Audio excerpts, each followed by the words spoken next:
47 pa ang inahanap ng mga rescuer 1 linggo mula na mangyaring landslide sa Maco, Davao de Oro.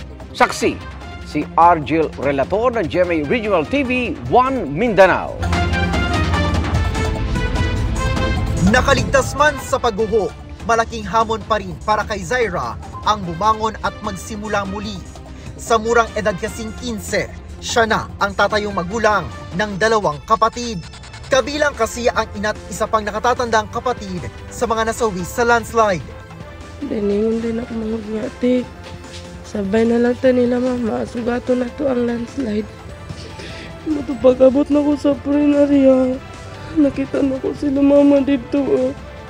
Kuan nga nung kipaon namin nila ni balik mo ko atong landslide sir. Gusto na ko sugaton pero inauna na ko na pamangkoy mangod. Eksaktong 1 linggo mula nang maganap ang pagguho.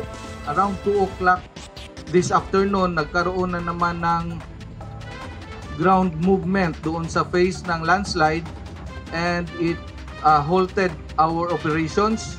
Dagdag puwersa sa rescue team ang 3 batikang search and rescue dogs ng Philippine Coast Guard na sina Brittany, Ivy at Tifa. Ibiniyahe pa sila mula sa Zamboanga del Sur para makasama ng asong si Apa na una nang nakatunton ng isang bata sa ground zero. I just issued or signed an executive order starting tomorrow. We'll switch to search and retrieval. At still we are hopeful and positive na may ma-rescue pa tayo. Dahil retrieval ang tutukan, mapapabilis daw ang paghuhukay. Gayunman, pinag-iingat pa rin ang rescuers, lalo na sa mga may palatandaang may posibleng katawan sa lugar.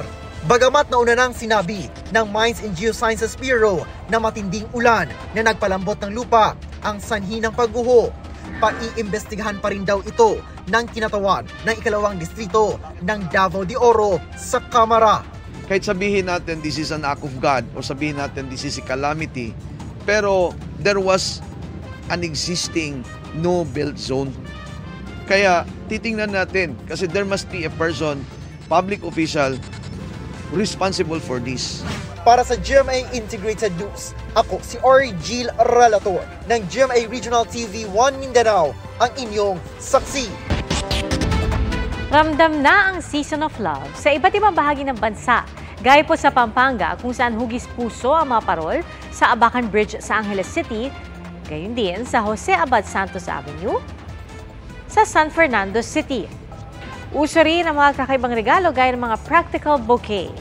Sa halip na bulaklak, rekado sa pinakbit at sapsuy ang laman ng isang bouquet. At meron ding fruit bouquet. Patok din ang beauty bunch. Ayan, puno naman ng mga skincare products. At meron ding hugis puso na pizza para sa mga food is life, ang motto ngayong Valentine's Day. Bigas o bulaklak para sa Valentine's Day bukas? Bigas po talagang preferred ko. Bigas. Siguro yung bibigay ko na lang bigas. Kasi mas nakakabusog yun eh. Mukhang hindi na yata uso ang pagbibigay ng bulaklak ngayong Valentine's Day. Kung dati, sana all ang sigaw ni Sheila tuwing araw ng mga puso sa dami ng nakikitang nakatatanggap ng bulaklak, ngayon, all rice na lang muna raw. Bulaklak, mahal pa. Bigas na lang. Practical naman daw kasi kung tutuusin, ayon kay Kat. Because bigas is life. Hindi, love will not keep us alive. So, tsaka yung bulaklak po, hindi siya makakain. So, hindi po kayo mabubusog. Bigas na lang siguro, sir. Okay lang po yun. Sa daming gastusin ngayon, may panggatas pa ng anak namin. Bigas, syempre. Kasi sa hirap ng buhay ngayon. Paano Valentine's Day? Okay lang po. Lagi lang naman Valentine's sa araw-araw namin. Andun na rin yung love. Syempre, pag nakabili ng bigas sa asawa mo, may love na rin yun. Ganyan din ang minumungkahi ng Department of Agriculture. Ang dapat irigalo natin sa Valentine's Day sa ating mahal na buhay, mahal sa buhay, bigas. Huwag na yung flowers kasi hindi makain yun. Matinik pati kasi ang rusas ay matinik. Bigas pa more. Pero may iba na gusto pa rin ng bulaklak dahil minsan lang naman daw ang Valentine's Day. Kapag flowers, it's really meant to be given by someone. Ang bigas naman kasi, it's a necessity and we really need it. So, no choice, but we can really give it to ourselves naman. Ganyan din ang pulso ng ilang kapuso netizens, lalo't isang beses lang naman daw sa isang taon ng Valentine's. Habang mas marami pa ring choice ang bigas para maihain sa hapagkainan. At meron din namang nagsabing pareho na sanang ibigay. Sige nga, pagkumparahin natin ang presyo. 100 hanggang 150 pesos kada stem ang bentahan ngayon ng bulaklak sa Dangwa. At depende sa klase at dami ng bulaklak, 500 hanggang 3,500 pesos ang kada bouquet. Ang bigas sa Kamuning Market nagre-range ng 52 pesos hanggang 90 pesos ang kada kilo. Bumaba raw yan ang piso kada kilo. Dati nang sinabi ng DA na sa kabila ng epekto ng El Nino, sapat ang supply ng bigas sa bansa para sa unang bahagi ng taon.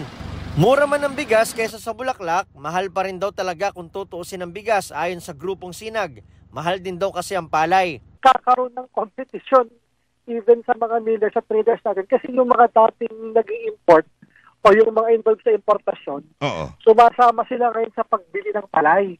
Kaya po mataas ang presyo. Yun ang dapat sanang magtuon ng pansin. Ayon pa sa DA, may mungkahi ring bigas sa halip na cash ang ipamahagi sa mga kasama sa Pantawid Pamilyang Pilipino Program o 4Ps. The President is saying that we will consider the proposal and they will take a look on how to implement this proposal. Para sa GMA Integrated News, Nico Wahe, ang inyong saksi.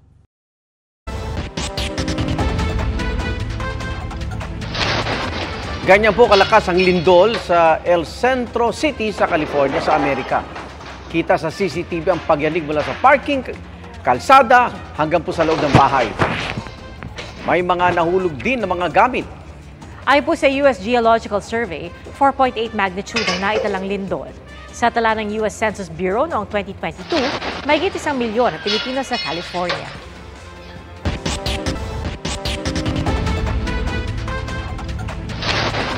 Ganyan po kalakas ang lindol sa El Centro City sa California sa Amerika. Kita sa CCTV ang pagyanig mula sa parking, kalsada hanggang po sa loob ng bahay. May mga nahulog din na mga gamit.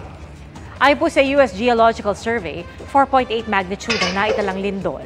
Sa tala ng US Census Bureau noong 2022, may higit 1 milyon ang Pilipino sa California.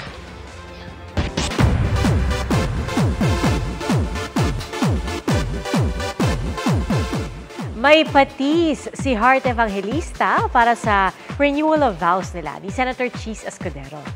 Si Lisa naman ng Blackpink, makakasama sa bagong season ng isang award-winning American series. Darito showbiz saksi ni Aubrey Carampel. Actress Lisa is coming. Makakasama kasi ang Blackpink members sa third season ng hit American comedy drama series na White Lotus. Kinumpirma mismo ito ng agency ni Lisa na Loud. Ayon sa report ng Variety, this month magsisimula ang production ng series sa Thailand. Making rounds naman online ang TikTok post ni Taylor Swift kasama ang kanyang boyfriend na si Kansas City Chiefs player Travis Kelce. Kasama pa nila sa after party ang parents ni Taylor. Biro pa ni Taylor, dapat masubukan ng lahat ang mag-clubbing kasama ang kanilang magulang. Magiging intimate at simple naman ang birthday celebration ni Heart Evangelista sa Balisin kasabay ng Valentine's Day. Kahit going 39 na, feeling young and looking young pa rin daw si Heart. Mas pinaghahandaan daw nila ng mister na si Senator Cheese Escudero ang kanilang renewal of vows sa February 15. May patis pa si Heart sa kanyang susuotin sa event. It's nothing big, but it's very beautiful. Mixed emotions daw ang nararamdaman ni Heart habang papalapit ang big day. Para sa GMA Integrated News, ako si Aubrey Carampel, ang inyong saksi. Sa isang highway sa Florida sa Amerika, biglang bumagsak, sumabog, saka nagliyab ang private jet na yan. Sumalpok din daw ito sa 2 sasakyan. Ayon sa mga otoridad, 2 ang patay sa aksidente pero hindi tinukoy kung sakay sila ng eroplano o ng mga nadamay na sasakyan.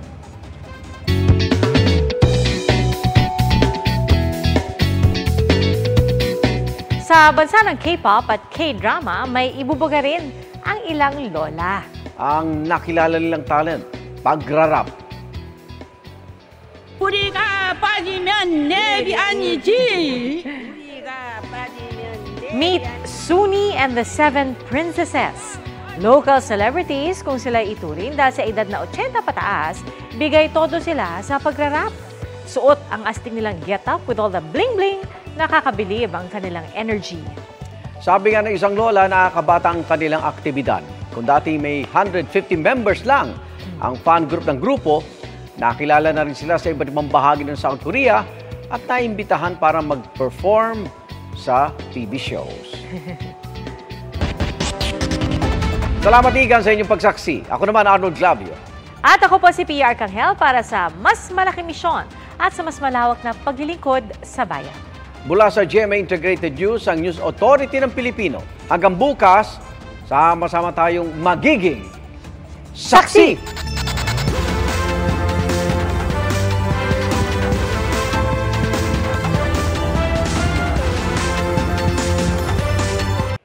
Mga kapuso, sama-sama tayong maging saksi.